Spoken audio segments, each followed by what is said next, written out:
Dans le sens que, alors s'ils acceptent le prophète de l'islam, oui, forcément, puisqu'ils prennent l'acceptation du livre du Coran. Jamais un chrétien n'a osé prendre cet argument contre le prophète de l'islam, ni même les juifs, qui pourtant cherchaient la moindre faille pour discriminer l'islam. C'est un argument qui est nouveau. Non. La personne, elle a subi un revirement depuis quelque temps. Moi, je lui ai parlé pendant un an, de 2016 à 2017. Tout avait l'air très bien. Enfin, rien n'aurait pu m'orienter vers même un quelconque doute. Donc ça qui a été un petit peu trompeur en fait, parce que la personne, elle parlait avec moi tout en ayant ne serait-ce que même plus des doutes, puisque à l'époque où on parlait encore ensemble, la personne avait déjà apostasié de ce que je comprends, vu les datations qui sont présentées devant moi par les différents rapports. Et donc voilà, ce qui est triste, voilà, c'est ce double jeu, et surtout que Je viens devant mon père avec les tickets d'avion pour aller au Yémen au travers de la Jordanie. Ma mère ne savait même pas que le Yémen existait. Elle pensait que c'était un homme ou un individu ou autre. Elle ne savait pas le situer. Et donc, pour satisfaire mes parents, si je puis dire, à ce moment-là, je me suis dit, le Yémen, c'est un petit peu dangereux, on va dévier vers l'Égypte. Pyramide. euh, en gros, la personne, il faut savoir déjà que c'est un frère, ex-frère de Belgique. C'est une personne en fait qui a étudié, en tout cas, bon, après, qu'elle ait bien étudié ou qu'elle ait mal étudié, ça c'est un point secondaire. Mais en tout cas, elle aurait étudié en tout cas à peu près 5 6 ans à Médine. Il aurait aussi fait des études un petit peu en Égypte et au Maroc. Euh, le problème qui se passe, c'est que, comme a dit Boyce tout à l'heure, c'est que c'est pas parce qu'une personne elle peut avoir 36 diplômes, 75 années d'études, que ça va faire quelque chose. Pourquoi? Puisque la preuve, euh, la personne est quand même revenue en arrière. En Égypte, il est resté 3 semaines. Ouais, bon, bah, c'est pas grave, il est resté un petit peu quand même.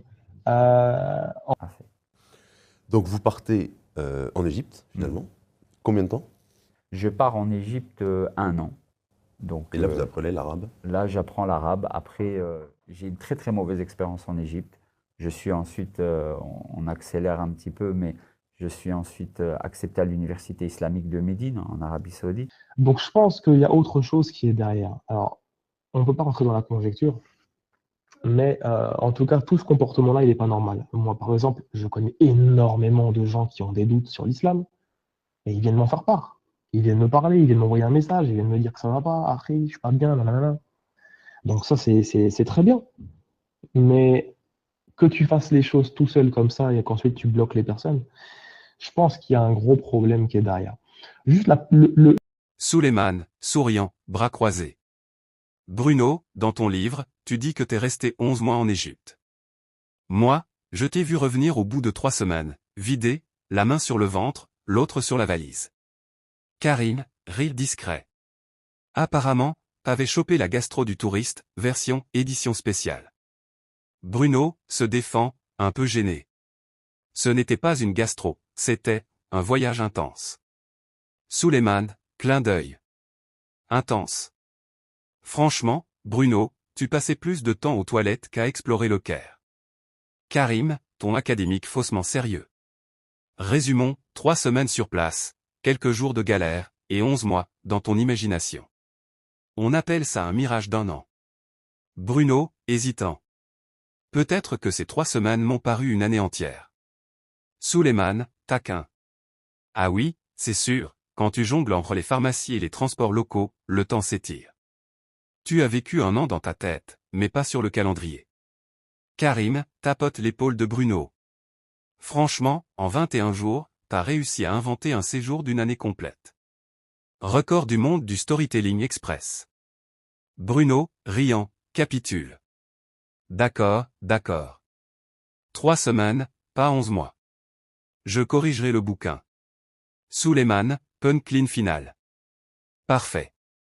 Chapitre réintitulé, de Luxor à la gastro, mon mirage d'1 an. Là, au moins, c'est honnête, et hilarant. Larmes de joie. Qui lui interdisait de quitter la ville sans tuteur masculin, et donc elle n'était pas libre de ses déplacements contrairement à la Belgique, et elle ne sortait que le vendredi par exemple pour aller à la mosquée.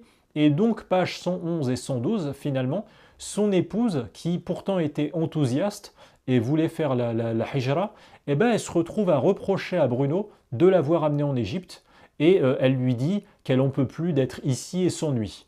Autre fait intéressant, Bruno Suleiman est inquiet aussi car l'hygiène est catastrophique dans les hôpitaux en Égypte, voilà, page 113. La nourriture leur donne régulièrement des violentes diarrhées, si j'ai bien compris dans ce livre, voilà, page 111 et page 113. Les rues sont sales, il y a de l'insécurité à un niveau qui l'inquiète, et donc Bruno Suleiman a envie de retourner en Belgique, 11 mois après son arrivée en Égypte. On se rend ensuite page 119,